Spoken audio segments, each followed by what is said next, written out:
This is Mentally Dope. Join us, Charmaine and Jasmine, two Black licensed therapists, as we build a bridge between mental health and Black culture. Come on, it's gonna be dope. Hey guys, it's Mentally Dope time. I'm Charmaine. I'm Jasmine. And we are trying to stay mentally dope today with one of the iconic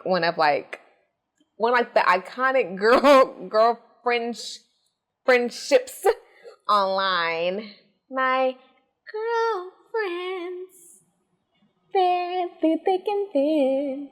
We're doing a girlfriends episode today, guys. Ooh, yes. We're doing the girlfriends episode, and out of all episodes for us to choose, blame me. I don't know. Charmaine's choice. I mean, there's so much, and I really do think that we could do a whole show going through like almost every single episode of Girlfriends. That's an idea. Let us know if you want to. Like, yeah, that's an idea. Just Girlfriends on its own. I would love.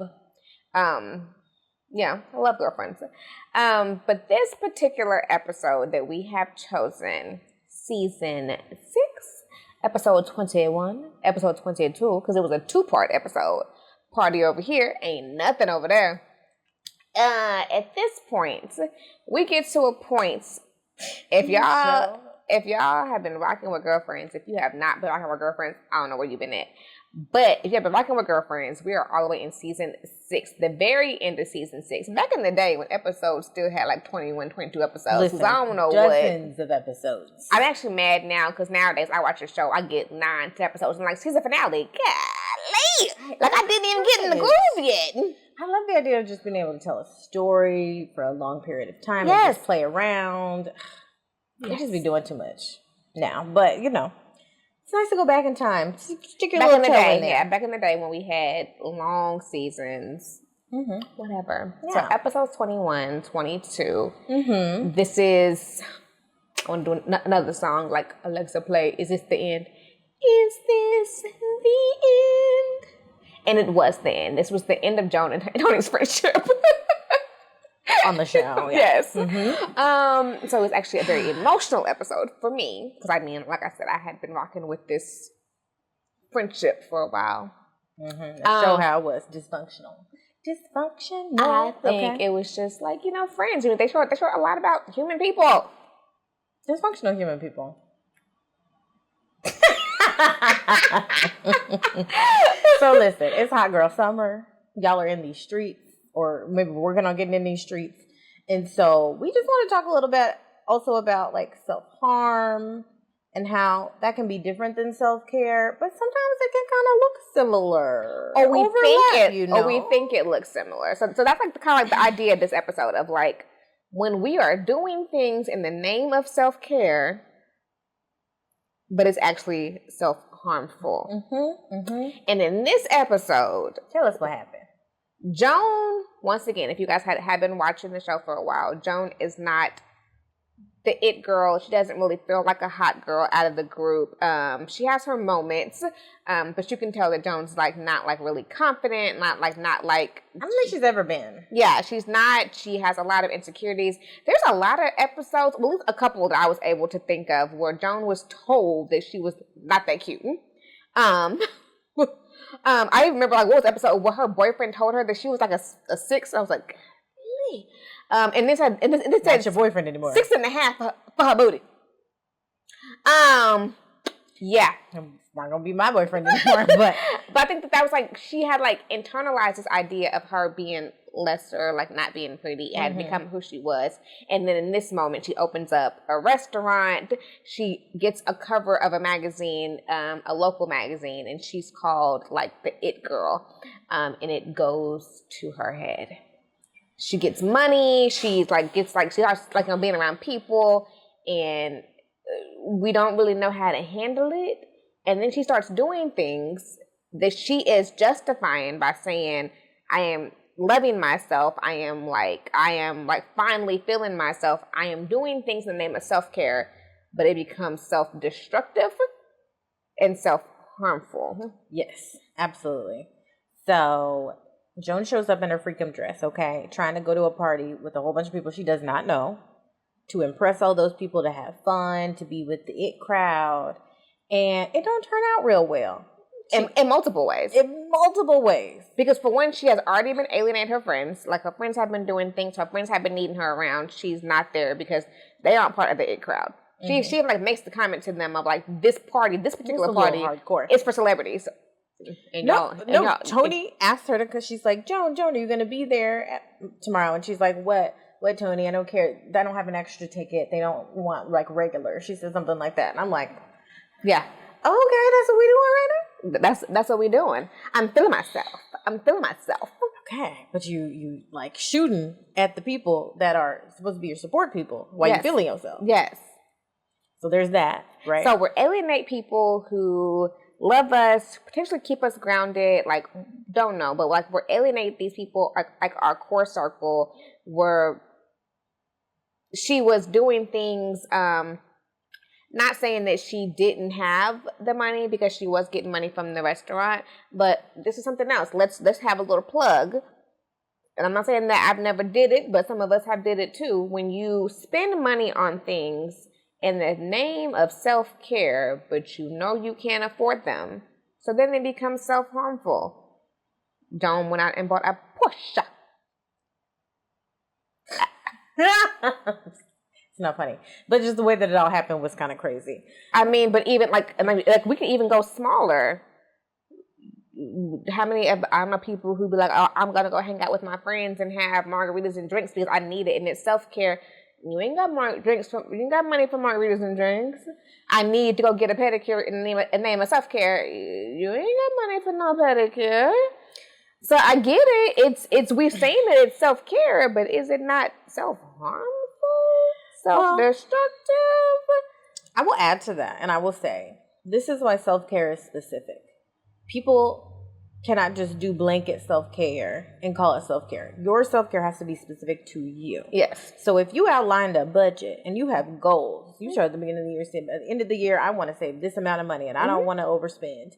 Your self-care does not need to be you blowing your budget on stuff you don't need, right? Budget and also necessity. If I have rent or margaritas, but the margaritas are self-care though.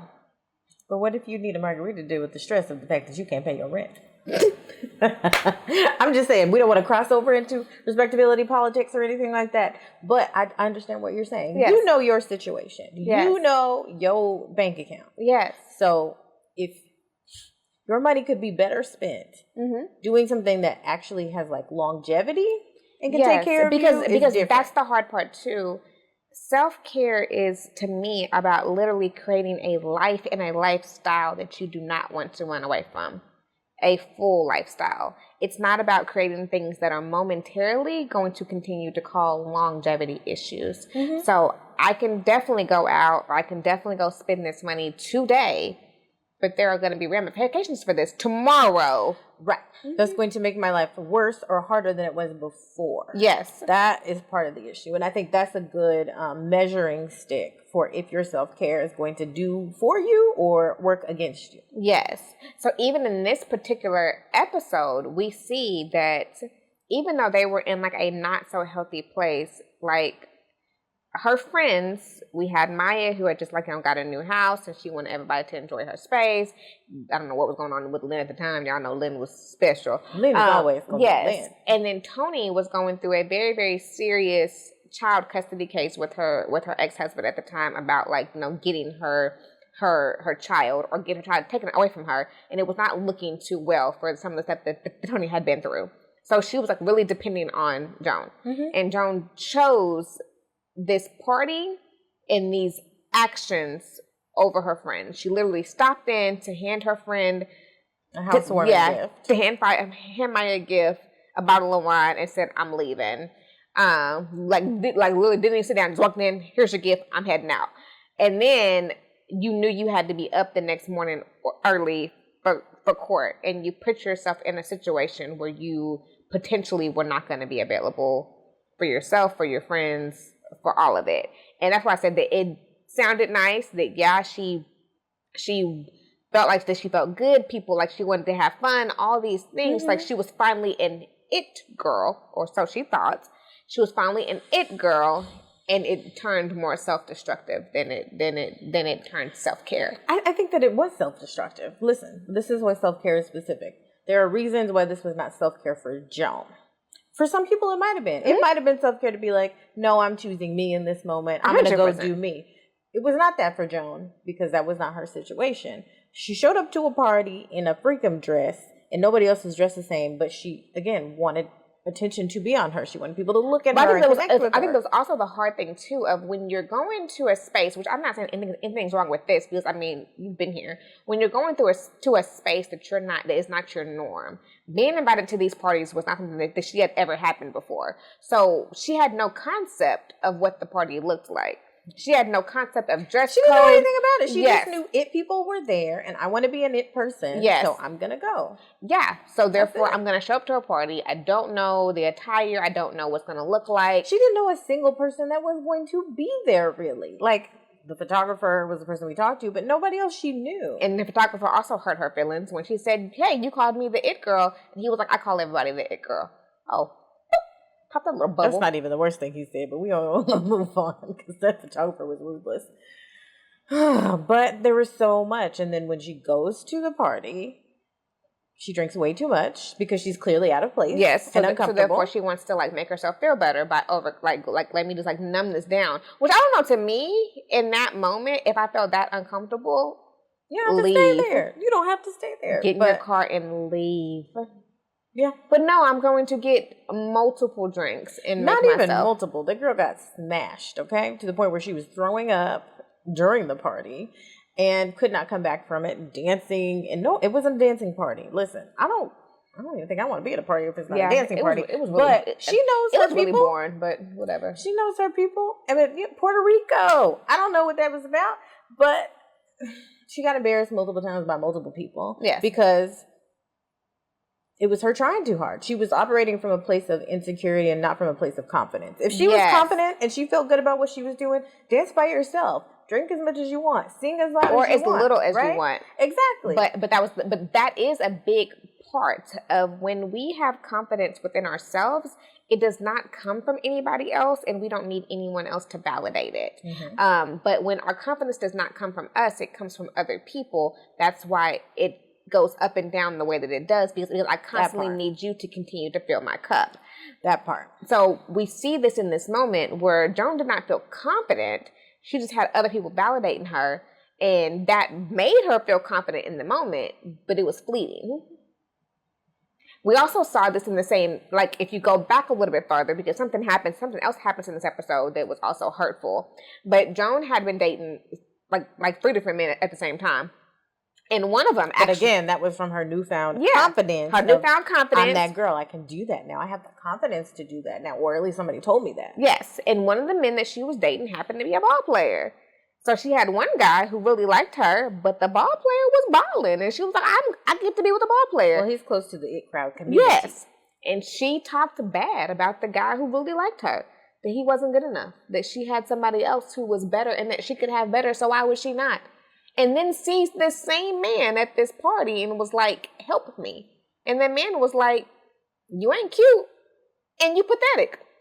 Not a man, Wayne Brady. Okay, so let's talk about that. That was any man. That was that part. Wayne Brady. Wayne Brady talked bad to her. And he said, why are you over here asking me for a favor when I think you look pathetic? He literally used the word pathetic. And I was just like... It was also the fact that he said, you ain't even that cute. And you slept with me just to get an invite to this party. First of all, you didn't like him because he wasn't it crowd enough, but y'all over here at the same party. He got invited too. What are we doing here, Joan? We got our priorities mixed up, girl. And that was her bad. Like, I didn't like the way that he talked to her, but that was her bad because you don't do people wrong and then expect them not to feel some type of way about it. 100%. She was really shocked, like, wow, you're being too hard on me. Oh, you were very unkind to him. 100%. Now, suddenly you want to play the victim. Don't throw rocks and then you can't handle it being thrown back at you. After you talk bad to him, he sees you drunk and unable to drive, and you say to him, friends shouldn't let friends drive drunk. Help me. And he's like, we're not friends. I don't care what you do. I hope you be nice to your friends. You weren't nice to me. Which is, once again, how, to be honest, let's be honest, like, for years, Joan was chasing marriage and someone to love her and someone to be there. This man, honestly, truthfully, could have been it. He seemed nice. He had he had a job. Like, he loved her. Like, she, like he probably could have been the guy. But you were too, but you were too focused on. But she had stars in her eyes. Like, she was not anchored to her actual confidence or reality. Who she was. Yeah, reality. She wasn't in reality with the rest of us. She just wasn't anchored to anything but the next thing, right? If it was the job, if it was like the flavor of the week, if it was feeling better than her friends, whatever, we can talk about that. There was so much there. Yeah. And none of it was rooted in, I like who I am. I'm working on like evolving into who I want to be. Like, none of that was the anchor. Yeah. And that's always been Joan's problem. She's just floating in the wind. Yeah, which is the hard part for a lot of us, like women, men, but like, especially like in this sense, talking about hot girl summers, you have to be able to heal and figure out what's going on with you so that we're not looking for other people to do it for us. It's the constant feeling of, I need my friends to say this for me. I need the men to say it for me. I need whoever to constantly validate me or tell me that I'm doing good or tell me how I look and all these things, because we don't feel it on the inside. And then we don't heal and we get mad at everybody else. Oh, it's them and they're being mean to me and they don't understand this and I'm there for them, but they're not there for me. And it's like, what you doing for you? Mm-hmm. And what's the point of the hot girl summer, right? No shade against the hot girl summer. Do what you got to do. But again, like we said, self-care is specific to the person. Mm-hmm. So for you, like, what's your why?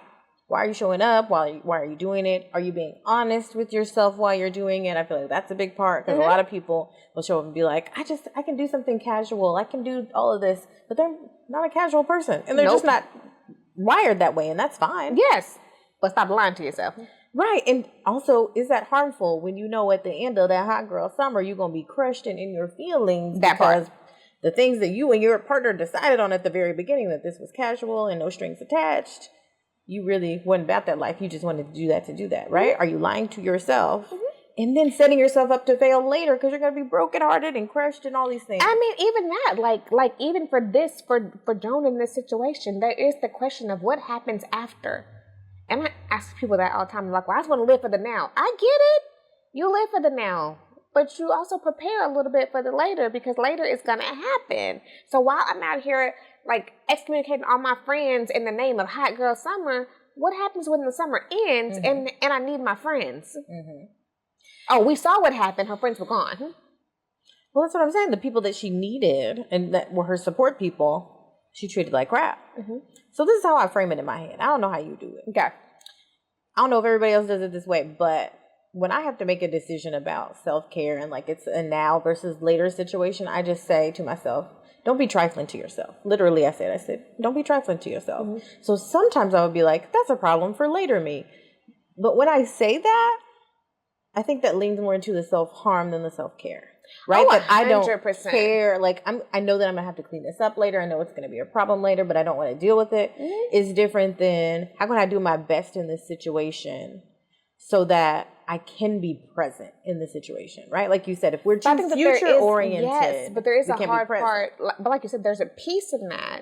And there's also the hard part of avoidance and distracting ourselves from, like you said, from things that we don't want to deal with.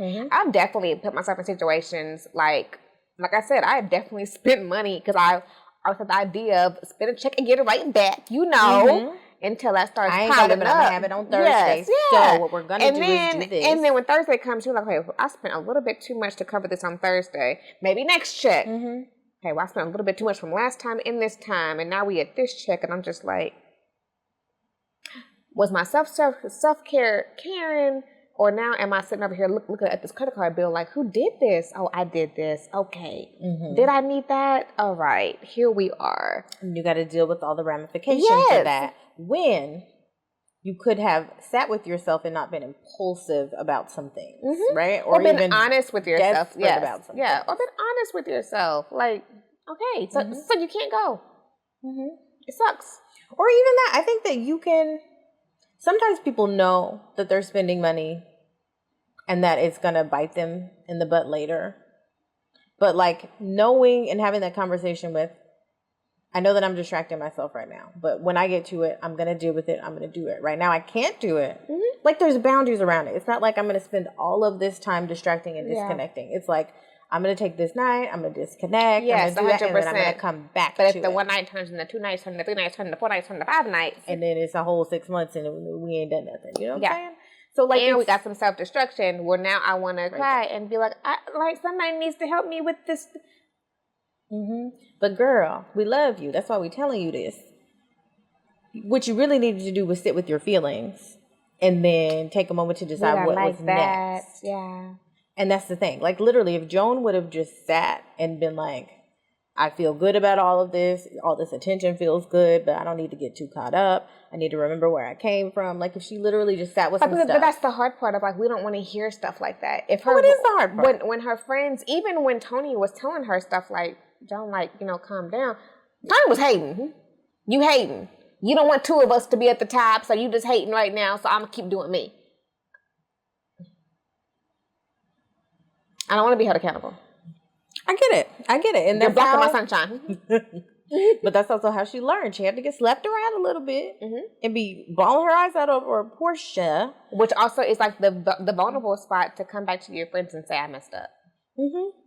But listen. And hope that you have not did something as destructive as missed your best friend's court appearance. Because you was drunk. I'm still going to die on that hill. She tried to get there. Okay, she was really trying. So I ain't even that mad about it. But that had been me. I will say, I think people think that pride is an issue. Pride is the devil. But I think people think that pride looks a certain way sometimes. That pride looks like you think you're all that and all that stuff. But it really comes from a place of like deficit and lack. Because she was too prideful to just pick up the phone and call one of her friends. Mm-hmm. She could have just called one of the 3 people that she had just left. She could have just asked for help. Somebody would have gave her a ride. Somebody would have found her. Well, she said all of these things. Her cell phone was dead. There was anybody in the party that she could call? Like, she didn't want to call them. 100%. She did. 100%. She called the cab somehow. How'd she do that? Yeah, that's a good point. So if they wanted to, they would. But pride was keeping her from being able to ask for help. And a lot of people think that looks like somebody who's like puffed up and cocky, but at the same time, that also can be somebody who's self-destructive. I have too much pride to ask for help. I have too much pride to do something different. Because that's vulnerable, and that requires me to have to sit in this place of vulnerability with you, and I don't want to do that. Well, it means I need something, right? If you ask for help, that means you need something, and some people don't like, well, we talked about this with Joan, does not like to need something. Joan likes to be needed, not to need something from other people. Yes. But that's a whole nother episode, babes. A whole nother episode. So what else you got up with this? Because, I mean, so we just back to, we are all for, like, we're going to keep talking about Hot Girl Summers when we are all for taking care of yourself, practicing self-care, all of those good things. Being in these streets. Like, doing whatever Hot Girl Summer looks like to you.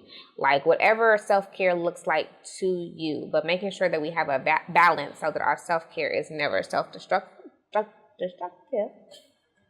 or self-harmful. Absolutely. And as usual, we have questions that need answers because why not? Why not? When was this season? Tell me the year, because you be knowing all the things. When do you think? I definitely do not know. I'm going to guess somewhere around like 2004, 2005. Maybe we could feel it in the episode. It was tangible. That's what I'm thinking, because it was before the game came out, and the game came out in like 05 or 06, somewhere around there. I don't know. I'm really guessing. If somebody knows, put it in the comments. And if somebody also knows the answer, I was asking Charmaine this question: when Girllllllfriends was out and like they were making episodes, what TV channel was it then? Was it WB? Was it UPN? Or was it something else? I think it was UPN. And then CW or something. And then, before we went through all the changes. But I'm just wondering. Yeah. Anyway. Questions that need answers. First off, did y'all remember, and I did not remember until I watched this episode, that the judge at the court case was Loretta Devine? Why was Loretta Devine the judge in this court case? I don't know. She did good. She did. And then the fact that, like, how did they manage to get 2 of, like, the biggest gems on the same episode? They had Loretta Devine and Jennifer Lewis on the same episode. And I was just like, I missed this gem of having these two powerhouses on the same episode. As the judge for Toni's case and the mother who was calling her Pearl Circle in Fresno. This show is wild. My multiple questions that need answers is we already talked about this. This party was so whack. I can't even believe that Joan spent all her time and resources to go to this party that was whack. Nobody was happy to be there. Nobody was being entertained. Why didn't Joan? Okay, she got drunk. She couldn't drive home. She couldn't find a ride home. Apparently her phone went dead to call a ride.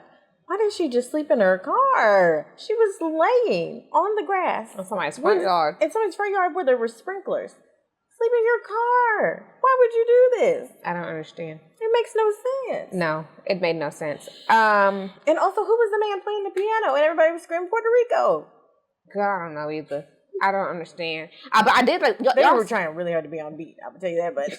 Because I was looking at that. So you made a good point, though, that if she was able to call the cab that next morning, why didn't she call the cab that night before? Don't know. Pride. Maybe. Because I still understand why she didn't leave earlier. But that's just me. Nobody would have taken pity on her? The Puerto Rico man would have. He was concerned about it. What did he say? He said, if you don't have new friends, or you don't have any friends, you should borrow one. He said something like that. And I was like, what? Somebody needs a friend. What? Can somebody help? What? I also... I need to go back and watch some of the old episodes because it's been a while. I don't remember Todd's family. But suddenly in this episode... let's talk about court. Yeah, suddenly in this episode, when they had court, it is divided. And there is a slew of people behind Toni and a slew of people behind Todd. And I was like, I do not remember Todd's family. No. And they... Where they come from? Another question. It's not really a question that needs answers. But this is another... When we go into... this actually goes back to the episode. When we go into... When things start to define us in insecure areas, you remember like throughout all the seasons, Maya was insecure because she was the only one without a degree. She was the only one without an actual job. She was like Joan's assistant. Did Lynn have a degree? Yeah, Lynn had like 55 degrees. She literally had like, I don't know how many degrees. It was a bunch of them. She just didn't use them. She had a master's degree in psychology. It was weird. But anywho. Side note, Maya was the one who I think was insecure because like she was the only one with the kid, like she had like an older kid, like she was the only one who was married. She looked at these things as insecurities because like she didn't fit in. Maya wrote a book. Oh hell yes, Maya wrote a book, and it like went to her head a little bit. And you even saw this in this episode in the court case when she continued to refer to herself as an authorist, as a mother and an authorist. I know these things. I don't even know that was a word, an authorist. Just an author? I'm not sure that it is. Author? I'm not sure that it is. Oh, okay. But she said authorist at least 5 times. It's mother and authorist. Absolutely. Because that becomes your title.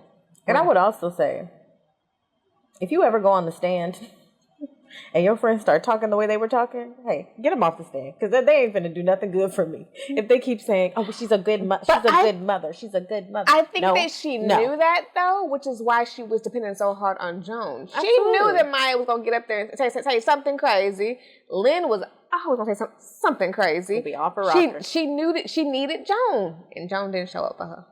No, Joan did show up. She was very late. I will die on that hill. Here's the thing. I'm biased. Y'all put in the comments because we can fight about this.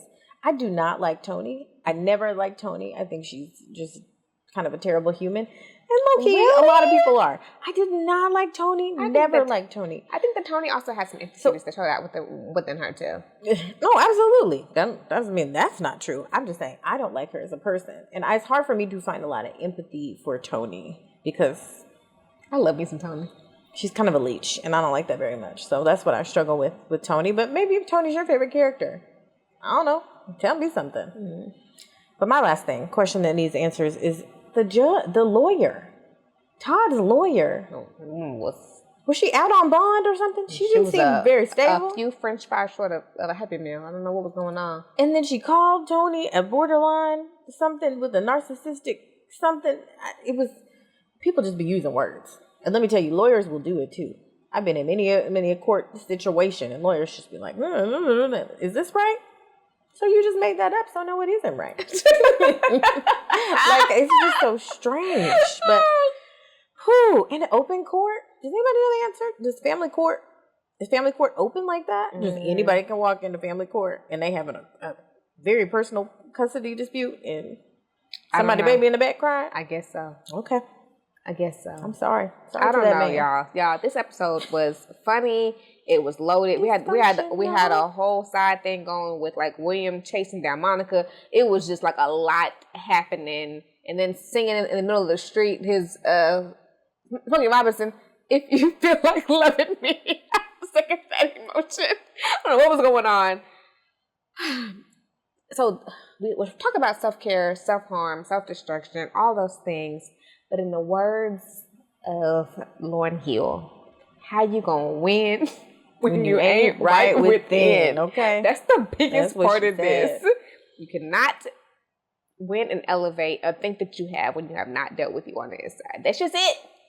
There's no way around it, friends. There's no way around it, friends. And we tell you this because we love you. We care about you, and we want you to be okay. You know what I'm saying? We want you to stay mentally dope all the time. And let's plug on that. Absolutely. Take care of yourself. So as always, like, subscribe, comment, talk to us. We talk back. Like, let us know your thoughts. And until next time,